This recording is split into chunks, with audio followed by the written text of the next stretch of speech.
मेरे समझ में जो उत्तर प्रदेश की भाषा में आता है कि जमानत वाली सरकार है। सही है, ये सरकार जमानत पर है, जिसकी विदाई की बेला है। भ्रष्टाचार के दलदल में डूबे हुए दलों की यह सरकार ने झारखंड का जितना नुकसान किया है, शायद जब से झारखंड राज्य बना है तब से लेकर के अब तक इतना नुकसान कभी नहीं हुआ होगा। बताओ सही है कि नहीं सही?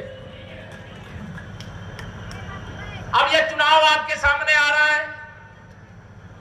भारतीय जनता पार्टी के बूथ से लेकर के जिले तक के, जिले से लेकर के प्रदेश तक के लोग अपनी जिम्मेदारी तो निभाएंगे, लेकिन केवल कार्यकर्ता और पदाधिकारी इस काम को नहीं करेंगे।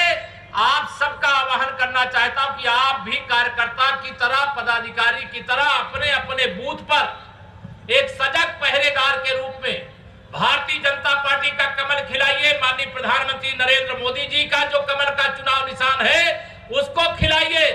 हमारे देश के गृह मंत्री माननीय अमित शाह जी का जो चुनाव निशान कमल का फूल है, हमारे राष्ट्रीय अध्यक्ष जेपी नड्डा जी का जो चुनाव निशान कमल का फूल है, उसको खिलाने का संकल्प लेकर के जाइए। और विश्वास रखना, आपको ज्यादा पता होगा, लेकिन हम जब उत्तर प्रदेश में पढ़ते हैं कि झारखंड पूरे राज्य के अधिकांश हिस्से में बांग्लादेशी घुसपैठियों की बाढ़ आ गई है। आइए क्या ये बाढ़ रुकनी चाहिए? जो घुसाए उनको बाहर जाना चाहिए कि नहीं जाना चाहिए? जोर से बताओ ना, जाना चाहिए कि नहीं जाना चाहिए? माताओं बहनों, जाना चाहिए बाहर कि नहीं जाना चाहिए? क्या ये हेमंत सोरेन की सरकार इनको बाहर निकाल सकती है क्या? जोर से बताइए, निकाल सकती है क्या? नहीं निकाल सकती, क्योंकि उन्हें वह वोट बैंक मानती है और भारतीय जनता पार्टी उन्हें घुसपैठिया मानते हैं, अपने झारखंड के सम्मान पर चोट मानते हैं। और ऐसे जो चोट करने वाले हैं, सम्मान को जो आंच पहुंचाने वाले हैं, उनको निकाल करके बाहर करने का काम कौन करेगा? भारतीय जनता पार्टी करेगी। इसलिए आप सब लोगों से, यहां भ्रष्टाचार के किस्से तो पूरे देश ने, पूरे दुनिया में प्रसिद्ध कर दिया है।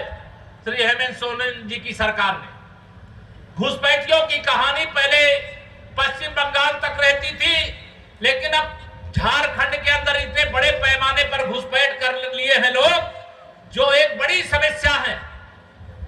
आप सब जानते हो, देश के अंदर एक काकस बन गया, एक विरोधियों का एक ऐसा गठबंधन बन गया है जिनका एकमात्र लक्ष्य है भारत भले कमजोर हो जाए, लेकिन मोदी जी को आगे नहीं बढ़ने देना।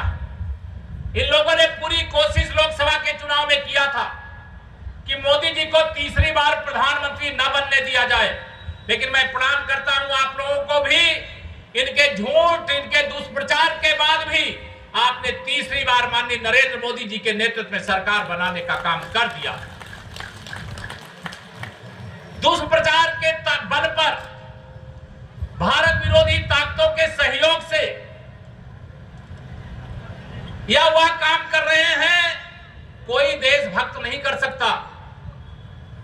जिस भाषा का प्रयोग ये करते हैं वह भाषा आप भी सुनते होंगे। गरीब मां बाप का बेटा देश का प्रधानमंत्री बन गया, एक पिछड़े वर्ग के परिवार में पैदा होने वाला नरेंद्र मोदी जो चाय की दुकान पे अपने पिताजी के साथ रात दिन मेहनत करते थे, वो देश के प्रधानमंत्री बन गए। जिनको बर्दाश्त नहीं हो रहा, ये सब उनको रोकना चाहते हैं। और मोदी जी ने तय किया है कि हम देश के गरीबों के जीवन से गरीबी को मिटाएंगे, उनके जीवन को खुशहाल करेंगे। गरीब को अमीर बनाने के लिए जो भी जरूरी कदम है वो उठाने का काम करेंगे, और आप सब इसके साक्षी हो। अभी हमारी बहन कई बातें बताई है, मैं उनको दोहराना नहीं चाहता, लेकिन देश के अंदर 80 करोड़ लोगों को प्रधानमंत्री गरीब कल्याण अन्न योजना का राशन मिलना,